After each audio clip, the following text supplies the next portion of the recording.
నీకు నచ్చే కథల సమాహారం, మీరు మెచ్చిన వలల ధారావాహికం, వేణుల విందుగా మనసు పసందుగా కమనీయ గాథల మాలిక. శేషగాత్ర మాధుర్యం శ్రోతల మనోల్లాసం. వినండి సభ్యులు కండి గణగణమన్నీ గంట కొట్టండి.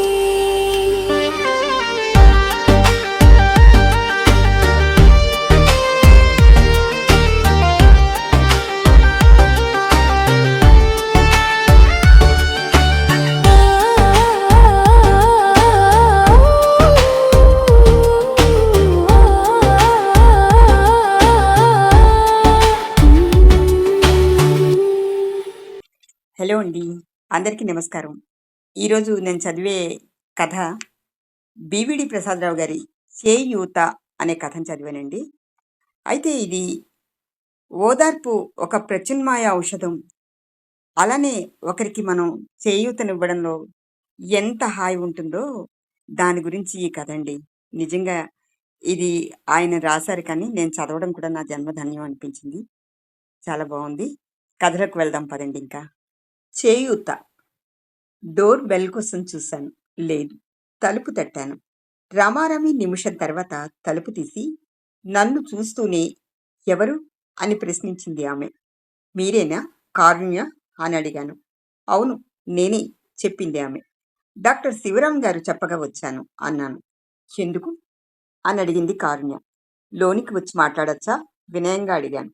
కారుణ్య కాస్త సంశయించి సరే రండి అంది. నేను ఆమె వెనకే ఇంట్లోకి నడిచాను.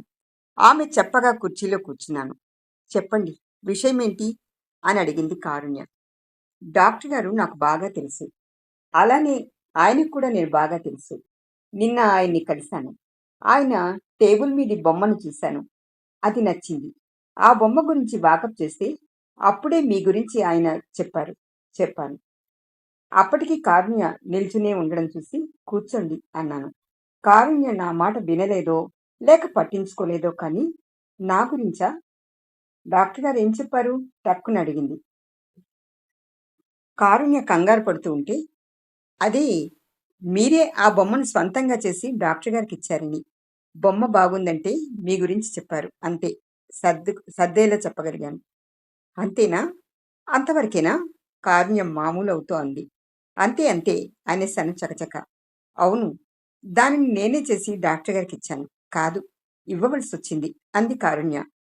అలానే చెప్పారు ఆయన చెప్తూ కాస్త తికమకయ్యాను. అయితే దానికోసం మీరు ఇలా రావడం ఏమిటి? విస్మయం ప్రదర్శించింది కారుణ్య. డాక్టర్ గారితో నాకు అలాంటి బొమ్మ కావాలన్నాను. ఆయన మీ అడ్రస్ ఇచ్చి మిమ్మల్ని కలవమన్నారు, అందుకే వచ్చాను మెల్లిమెల్లిగా చెప్పాను. కారుణ్య మళ్ళీ తడబడుతూ ఉంటే గుర్తించగలిగాను. అదే మీరు బొమ్మలు చేస్తారటగా, నాకు అలాంటి బొమ్మ ఒకటి చేసి పెట్టరు? సాధ్యమైనంత మేరకు చాలా సౌమ్యంగా రిక్వెస్ట్ చేశాను. కారుణ్య నన్నే చూస్తోంది. మీరు బొమ్మలు చేసి అమ్ముతారంటగా? నేనే కలెక్ట్ చేసుకున్నాను. అవును నిజమే, అది అప్పుడు. కానీ ఈ రోజుల్లో మట్టి బొమ్మలకు గిరాకీ ఏది? అందుకే ఆ పనిని మానేశాను. డాక్టర్ గారికి ఇచ్చింది ఎప్పటిదో కారుణ్య చెప్పింది. కావచ్చు, కానీ నేను ఇప్పుడే చూశాను. నాకు అలాంటి బొమ్మ కావాలి, అందుకే మీ అడ్రస్ తీసుకుని మరీ చాలా దూరం నుండి వచ్చాను అన్నాను. ఇప్పుడు దానికి తగ్గ సరుకులు లేవు, పైగా నాకు ఒంట్లో కూడా బాగుండడం లేదు. కారుణ్య నింపాదిగా మాట్లాడింది. అయ్యో అలానా? డాక్టర్ గారు నాకు ఆ వివరాలేమీ చెప్పలేదు అన్నాను కోరి నొచ్చుకుంటున్నట్టుగా. ఆయనకు తెలుసు, ఎప్పటినుండో నేను ఆయన పేషెంట్ని. నా పూర్తి వివరాలు ఆయనకి తెలుసు. మరి ఎలా మర్చారో? మీ మీకు నా అడ్రస్ ఎందుకు ఇచ్చారో తంట అవుతోంది కారుణ్య. ఏమోనండి. కానీ ఆ బొమ్మను ఆయన దగ్గర చూసినలాగా అయితూ, నాకెందుకో మా అమ్మే చూసినట్టు తోస్తోంది చెప్పాను. అవునా? అంది కారుణ్య. అవునండి. ఆ బొమ్మ ఆకృతి అమోఘం. ఆ బొమ్మ మోములో చక్కని మమకారం కనిపిస్తోంది. నిజం చెప్తున్నాను నమ్మండి. ఆ బొమ్మ చిన్న సైజుదైనా అచ్చు మా అమ్మ పోలికలే ఆ బొమ్మలో పొడచూపుతున్నాయి. ఆర్తిగా చెప్పాను. అవునా? ఏమో! ఆ బొమ్మ పూర్తిగా నా ఊహాజనితం. ఎవరూ దానికి మోడల్ కాదు, లేరు చెప్పింది కారుణ్య. మీరు నిజమే చెప్తున్నారు. ఎందుకంటే మా అమ్మ నా ఐదో ఏటనే చనిపోయింది. ఆమె ఫోటో కూడా లేదు. కానీ అప్పటి ఆమె రూపం మాత్రం నాకు ఇప్పటికీ చాలా ఎరికే చెప్పాను. కారుణ్య ఇక మాట్లాడలేదు.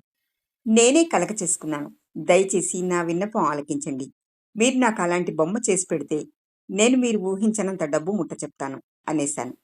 కారుణ్యని చూస్తున్నాను. ఆమె కూడా నన్నే చూస్తోంది. అంతలోనే కానీ ఆ బొమ్మ కంటే చాలా పెద్దది కావాలి. నేను కొత్త ఇల్లు కట్టించుకుంటున్నాను. అందులో అమ్మకు ప్రత్యేక గది ఒకటి కేటాయించి మీరు చేసిన ఆ బొమ్మను అందులో పెట్టుకుంటాను. ఈ ఆలోచన మాత్రం మీరు డాక్టర్ గారికి ఇచ్చిన ఆ బొమ్మను చూశాకనే కలిగిందంటే నమ్మండి. టకటకా చెప్పేశాను. కారుణ్యం మెత్తబడుతోంది. గుర్తించగలిగాను. ఆ బొమ్మను మళ్ళీ చూడందే అలాంటి బొమ్మను తిరిగి చేయలేను. అయినా నాకు ఇదివరకట్లా ఓపిక కుదరడం లేదండి. నిరాశగా మాట్లాడింది కారుణ్య. నేను వెంటనే మాట్లాడలేకపోయినా మెల్లిగా తమాయించుకొని అడగచ్చో లేదో ఏమీ అనుకోవద్దు. మీకేమైంది? అదే మీ ఒంట్లో బాగోలేకపోవడానికి కారణమేమిటి? అని అడిగేశాను. కారుణ్య మాట్లాడలేదు. పైగా తను దేనికో గింజుకుంటోంది. ఆమె అవస్థను కూల్చేయాలని దయచేసి హైరాణవద్దు. చెప్పననుకుంటే మీ ఇష్టం అన్నాను. కారుణ్య ఇంకా మాట్లాడడం లేదు. మాట మార్చే ప్రయత్నంగా మీకింట్లో మీకంటూ సహాయకులెవరూ లేరా? అడిగాను. కారుణ్య అప్పటికీ మాట్లాడడం లేదు. ఇంకా సాగతీయకూడదని సరే మీరు కుదుట పడండి. నేను తర్వాత వస్తాను చెప్పాను. ఆ వెంబడే మళ్ళీ రావచ్చా? అని అడిగాను కూడా.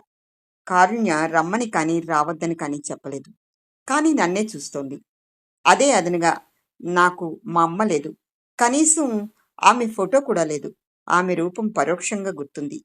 దాన్ని ప్రత్యక్షంగా ప్రసాదించండి. దయచేసి నా కోరిక తీర్చండి. మా అమ్మ బొమ్మను తయారు చేసి పెట్టండి దీనంగా అడిగాను. పిమ్మట వేచి ఆగాను. కారుణ్య కాస్త మాట్లాడుతూ తర్వాత రండి అంది. వెంటనే ఆ ఇంటి నుండి బయటకొచ్చేశాను. నా ఇంటి వైపు వెళుతున్నాను నా బైక్ మీద. కానీ కారుణ్య గురించే ఆలోచిస్తున్నాను. నిన్న డాక్టర్ గారు చెప్పారు. మా మధ్య మంచి చనువు ఉంది. కారుణ్య కోసమే నన్ను ఆయన ఫోన్ చేసి రమ్మన్నారు. నేను వెళ్ళి డాక్టర్ గారిని కలిశాను. అప్పుడు ఆయన కారుణ్య గురించి చెప్పుకొచ్చారు. కారుణ్య ఓ అరుదైన వ్యాధి బారిన పడింది. దానికి చాలా ఖర్చుతో కూడిన చికిత్స అవసరమట. ఆమె భర్త ఎప్పుడో లారీ ప్రమాదంలో పోయాడట. కారుణ్య ఏకాకయ్యి చాలీ చాలని రీతిన చావలేక వ్యాధితో వేగలేక కాలాన్ని నెట్టుకుంటూ చావు వైపు పోతోందట. తనకు తోబుట్టువులు లేకపోయినా కావలసిన వారు ఉన్నా కారుణ్య ఆత్మాభిమానంతో ఎక్కడా చేయి చాచడం లేదట. తనలో తానే బాధపడుతుందట. ఈ మధ్య వైద్యాన్ని కూడా వదులుకుంటుందట.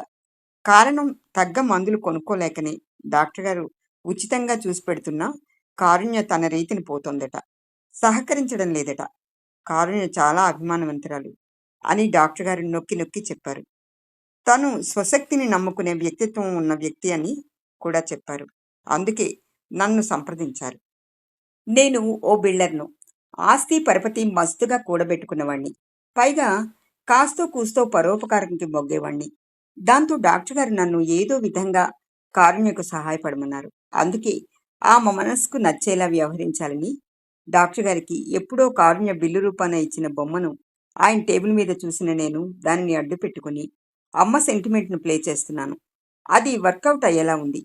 కారుణ్యకు చేతనైన బొమ్మల తయారీని తిరిగి ఆమె చేత మొదలు పెట్టించి వాటిని అధిక ధరలకు చెల్లించి ఆ మొత్తంలో ఆమె వైద్యం కొనసాగేలా ప్లాన్ చేసుకున్నాను. కారుణ్యది తగ్గని వ్యాధి కావచ్చు. కానీ ఆమె బ్రతుకు సవ్యంగా సాగనంత వరకు సాగించేలా చేయూతనివ్వాలని, ఓదార్పును చవిచూపాలని నిస్వార్థంగా మనస్ఫూర్తిగా తలుస్తున్నాను. ఒక్కమారు గట్టిగా హారెంతో తేరుకుని ఆలోచనలోంచి బయటపడ్డాను. ఇంటివైపు నిదానంగా సాగాను. ఆ మన్నాడే తిరిగి కారుణ్య ఇంటికి వెళ్ళాను. కారుణ్య కాస్త నిదానంగా కనిపిస్తోంది. నేను తేలికయ్యాను. ఏం ఆలోచించారు అని అడిగి ఆ వెంబడే అమ్మ బొమ్మే కాదు, మీరు సహకరించాలి కానీ మీ చేత మరిన్ని బొమ్మలు చేయించుకుంటాను. మీకు తగ్గ రీతిన డబ్బులు చెల్లిస్తాను. నేను ఒకరి కష్టం దోచుకునే మనిషిని కాదు.